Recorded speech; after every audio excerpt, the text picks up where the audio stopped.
Good afternoon. But before I say anything, I do want to recognize that this is the 70th anniversary of Pearl Harbor. It's a day of reflection for all Americans. And once again, we're reminded how grateful we are to those who serve and protect our country. So thank you to all veterans and to those who are currently serving.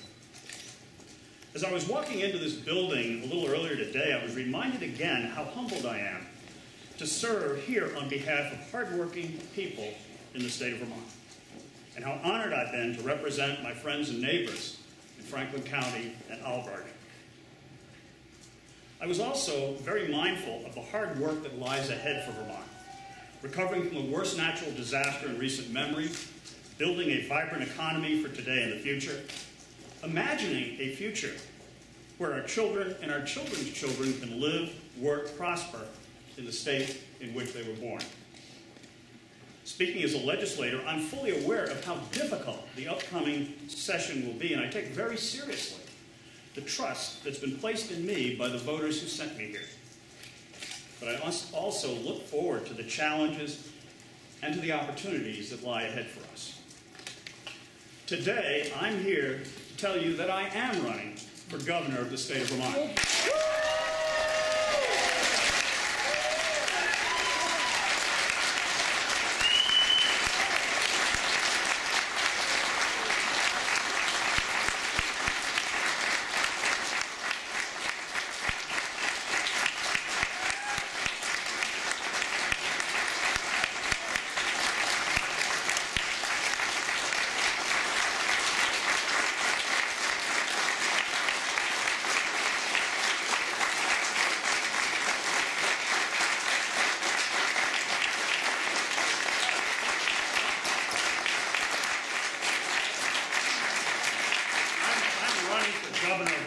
Because I believe we have a greater and brighter future ahead of us.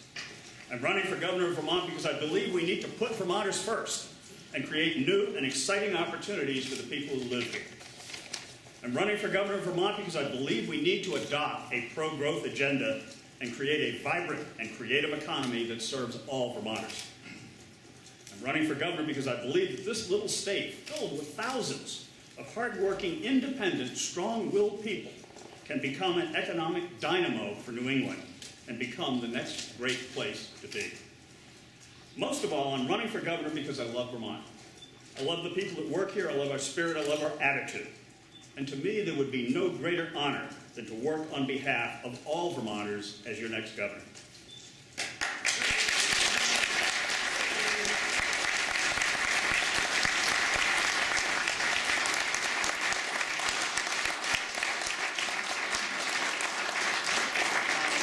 There's a time and a place for confetti and balloons and everything that you expect at a kickoff event.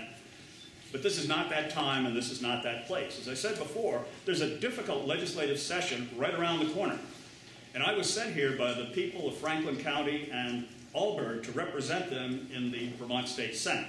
So my primary focus until the session concludes is to represent my constituents to the best of my ability.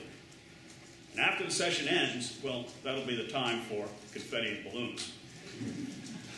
Because what I will offer to the people of Vermont in my campaign for governor is a solid, fiscally responsible program designed to inspire Vermonters with a promise of a better tomorrow for our children and our grandchildren.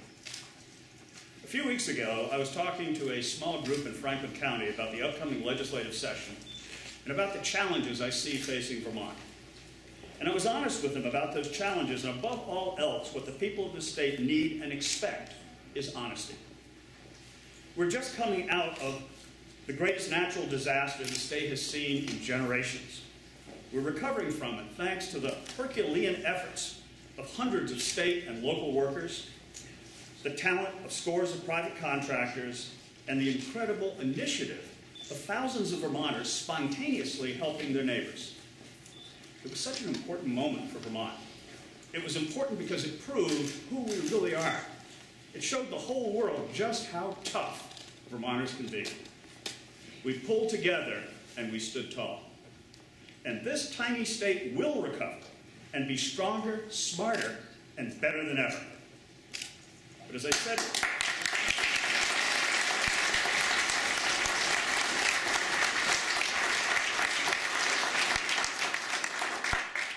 But as I said, I had to be honest with my audience, and so this is what I told them. Irene is not the only storm. It's not our only challenge. We face challenges in education. We spend more per K through 12 student than almost any place else in the nation, yet we're almost last in support of higher education. And we have an educational finance system that we cannot afford and that no one can understand. Let's invest in the programs and methods that work and make sure that our money is helping us create a better foundation for Vermont students. We face challenges in growing new jobs and creating new opportunities in Vermont. Vermonters can't find good-paying jobs, while our employers complain that they can't find qualified workers. We need to support and listen to Vermont employers and understand the economic environments in which they operate. We will need smart economic development policies, a strong infrastructure, and a fair and efficient regulatory environment to help unleash Vermont's vast amount of energy and creativity. And unleashing that economic energy could create a new era of prosperity for all Vermonters. We face challenges in making sure our citizens have access to affordable, high-quality health care choices, and that they have the freedom to make their own decisions about their health care future.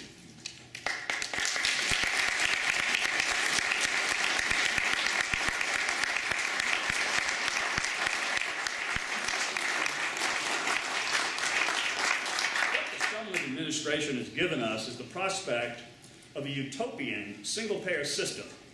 And they won't tell us how much it will cost, how we will pay for it, what will be covered, and how it will impact our hospitals and our doctors. Think about the illogic. How on earth can we say it saves money when we don't know what it will cost? We need to address healthcare spending, absolutely. We need to make sure that no family is bankrupted by healthcare costs. And we must ensure that health insurance is available to everyone, not because it's a human right, but because it's the right thing to do.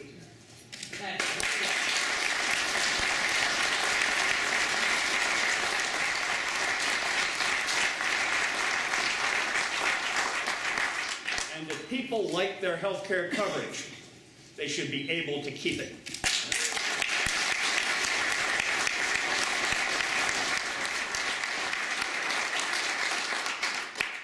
Challenges in keeping our people safe and making sure that our law enforcement community has the moral support as well as the resources it needs. Looking the other way is not a strategy, not as long as we live in the United States of America.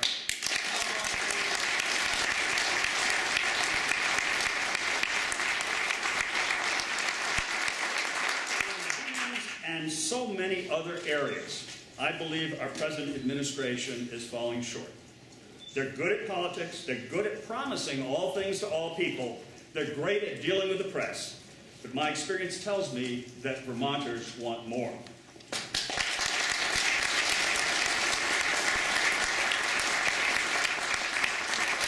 I feel fully confident that when Vermonters go to the polls next November, when they think about who deserves to be our next governor, their thought will be, we can do better.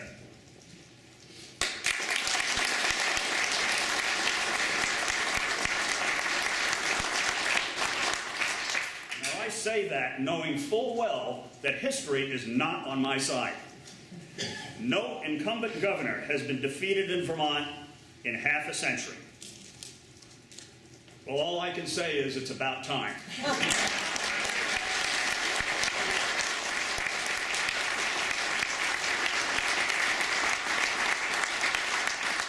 Everybody knows Vermont loves its incumbents. But in thinking about this race, I had an epiphany. I recall that I have run 4 races, 2 for the Senate and 2 statewide races. In 3 of those 4 races, 75%, an incumbent was defeated.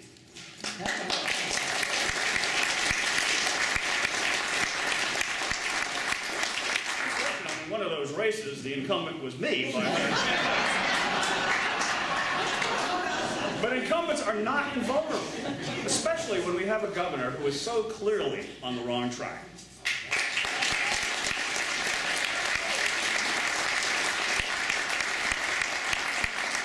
I believe that Peter Shulman's a good man, but I believe that he is blindly steering Vermont's ship of states toward the shoals. Peter Shumlin's policies, especially in the areas of healthcare and energy, are built on rosy assumptions and wishful thinking constructed on a foundation of quicksand. If my travels around the state have taught me anything, it's this. Vermonters don't want to live in a laboratory for change. They don't want to be guinea pigs or lab rats in a grand social experiment.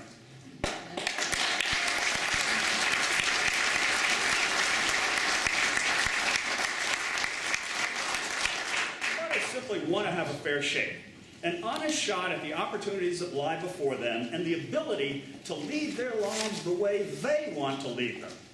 Vermonters want a clean environment, but with clear, easy-to-understand rules and regulations to keep it that way. Vermonters want to have good jobs and good schools in safe towns with a government that inspires them to achieve their goals and that otherwise stays out of their lives.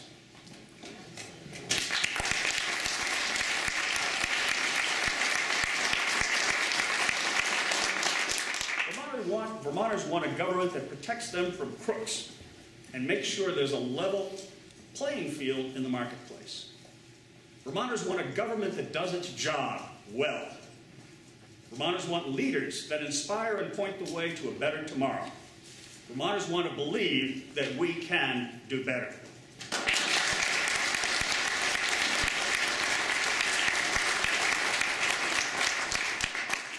Finish, there's one last thing I wanted to share with you, and that is the overwhelming feeling that I wish my parents were here today. They're the ones who taught me about education, hard work, and perseverance. Both of my parents were college graduates, something that was very rare for African Americans who grew up in the Depression. My mom went to college under the GI Bill because her father died in uniform in World War I. She began her career as a French teacher in a segregated school in the South.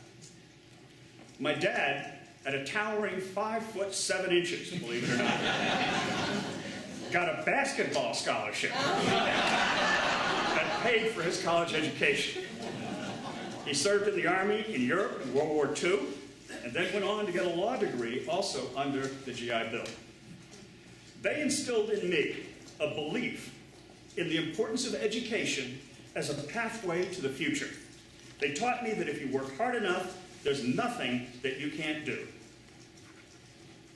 Each and every day when I wake up, I think of them, and I am so grateful for their inspiration and for the values they instilled in me. I feel so lucky to live here in this great state, filled with so many wonderful people who, like my parents, share these same values. There's no better place on earth than right here, right now, in the state of Vermont. And there would be no greater honor for me than to serve the people of this great state as your next governor. I hope that I'll have the opportunity to have all of you by my side once the campaign begins, and I thank you all for being here today.